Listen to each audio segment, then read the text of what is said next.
Good morning. Happy Tuesday, everybody. Welcome in to the January 14th episode of Hoops Talk with Dave. I'm your host, Dave Smith, and today we've got a terrific college basketball day today, a pretty good NBA day as well. We've really got a great 48 hours of college basketball coming for you. But first, let's start with yesterday's action in college basketball. UCLA dropping their fourth straight game. That's right, fourth straight game, all of them within conference play. This time, it was at the rack against Rutgers. Ace Bailey and Dylan Harper combined for 38 points as Rutgers keeps their at-large hopes alive. They're looking to fight back onto the bubble. Obviously, a very talented duo there, Bailey and Harper, but this team has seemed to come up short this year so far, but maybe the talent is starting to mesh together, and they can finally prove what everybody's been saying about them, that this could be one of the best teams come March, so they'll be fun to watch. A big win there for Rutgers to stay alive at large-wise. Maryland holds off Minnesota 77-71, preventing what would have been a disastrous quad 3 loss for the Terps there. Freshman Derek Queen, putting up 27 points. He's been one of the best freshmen this season so far, and he will be one to watch down the stretch. Definitely a difference maker when March rolls around. And quickly through some NBA action from last night, the Detroit Pistons go into MSG and take down the New York Knicks. I said yesterday that I felt the Pistons were in a great spot here to get a big win, and they did just that. 36 points from Cade Cunningham to lead Detroit over New York. Moving to Houston Rockets, 120-118 over the Memphis Grizzlies. Jalen Green putting in 42 points to outduel Ja Morant and lead the Rockets to a victory.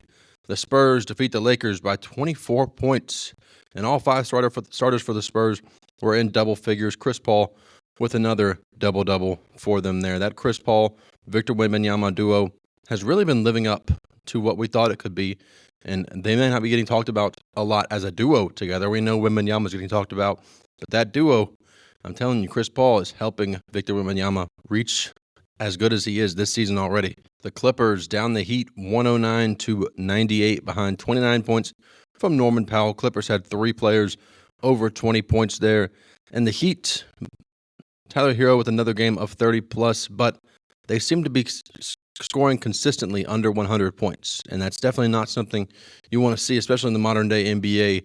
So the Heat, even with the Jimmy Butler situation going on, they're still a very talented roster. They just got to figure out how to properly mesh together and see if they can put up some more points, because if you continue to score under 100 points, it's not going to lead to a lot of success for Miami, I must admit. And before we get to college basketball previewing tonight, let's hit some games tonight in the NBA really quickly. A doubleheader on TNT, starting first, the Cleveland Cavaliers on the road at Indiana. That's right, back-to-back games against Indiana. We know the Pacers won last game, ending the Cavaliers' winning streak. We'll see if they can do it again. The second game, the doubleheader on TNT, will be the Denver Nuggets at the Dallas Mavericks. Great opportunity to watch both these squads play on national television. A matchup of 500 teams here, the Phoenix Suns facing off against the Atlanta Hawks. Now, this is a fun intra-conference battle as the Hawks are looking for their fourth straight home win, being led by Trae Young. That should be a really fun one to watch. Another fun one tonight, Philly hosting OKC. Anytime you get a chance to watch the Oklahoma City Thunder team play, it's going to be a fun game to watch. The Thunder are 10.5-point favorites, but the Sixers have looked better behind Paul George, starting to really put the pieces together. Paul George and Tyrese Maxey, I should say, really Embiid as well when he's healthy, has been fun to watch. But this Sixers team, 15-22 so far in the season, they're going to really have to turn it around and continue to make a push for a playoff spot. And into college basketball tonight, an incredible slate of college basketball, and it's featuring three top 25 SEC matchups, all of them taking place at 7 p.m. Eastern. Go figure, they're all at the same time. So you're going to need 3 TVs tonight. Everybody go ahead and get set up with 3 TVs tonight. You're going to need them. We'll start with Ole Miss traveling to Tuscaloosa to face off with Alabama. This one's 7 p.m. Eastern on ESPNU. Alabama, a 10.5-point favorite. We talked on this weekend's episode of Fast Break Brunch about I wasn't really sure if Ole Miss is for real or not. I'll tell you one thing. If Ole Miss is able to go into Tuscaloosa and win this game, I will not disrespect them for the rest of the season. That is a big-time win if they are able to do just that. Down on the plains in Auburn, number 15, Mississippi State, traveling to face off with the Tigers. Auburn, 7.5-point favorites. Of course, we don't know officially that Janai Broome is out, but we are expecting him to be ruled out for this game, and it will be really interesting to see how the Tigers play without him. Now, we saw them in that second half against South Carolina. Of course, South Carolina put up an incredible performance, but they didn't look like their normal Auburn selves. It's tough to lose who is probably going to be the Naismith Player of the Year and continue to play your brand of basketball. But if there's anybody that can do it, it's the Auburn Tigers, led by Coach Bruce Pearl. That should be a really fun game to watch. Mississippi State coming off that tough loss at home to Kentucky. And speaking of Kentucky, they are hosting number 11 Texas A&M in what will be a really fun matchup here. This should be pretty high scoring here, I would say. Kentucky coming in at number 8. They're 6.5-point favorites.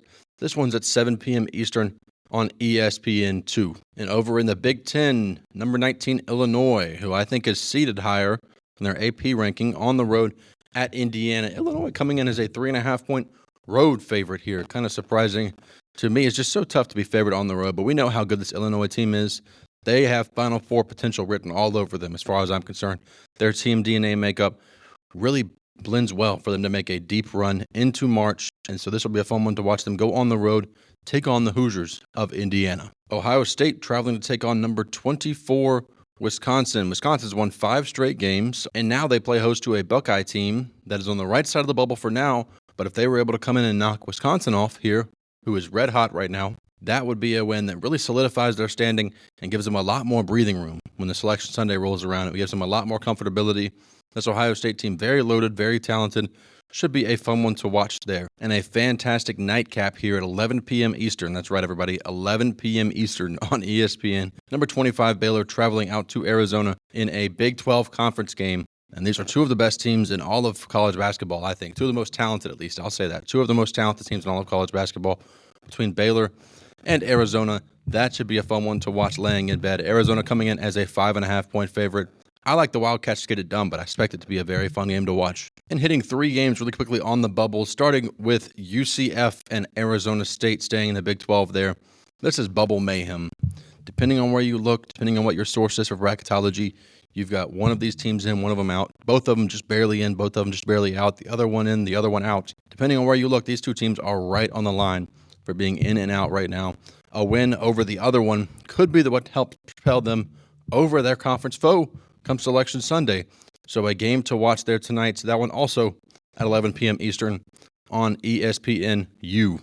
And 2 big bubble opportunities in the SEC. This one not so much a bubble opportunity, just a big opportunity for the Missouri Tigers. They travel on the road to face off against the Florida Gators. Florida coming in as a top 5 team, rightfully so. This is a very, very good Florida team, and one to not be taken lightly by anyone in the nation. Once again, we talked on Fast Break Brunch this past weekend about how Florida might have the best guard rotation in the entire country, and I don't think that's an understatement at all. This game, 9 p.m. Eastern on ESPNU. Florida favored by 10.5 points. With the Missouri Tigers, that would really be able to solidify their March Madness spot if they were able to pick up a massive quad 1 win over the Gators. And the final game I want to hit on tonight is between a couple of 0-3 SEC teams, and that is the Arkansas Razorbacks and the LSU Tigers. The loser of this one is going to find a really tough time getting back into the tournament, because these two teams, both of them trending in the wrong direction. LSU right now is further outside the tournament than Arkansas is, but nonetheless, both of these teams could really use a win. Nobody wants to start 0-4 in SEC play, so that one should be a really interesting one to watch. You expect some desperation almost from the teams. Arkansas, a 1.5-point road favorite in Baton Rouge. That one's at 9 p.m. Eastern on SEC Network. And that will do it for the Tuesday episode of Hoops Talk with Dave. I'm your host, Dave Smith. Be sure to check out all the action tonight. I'll be back with you tomorrow morning to recap it all for you.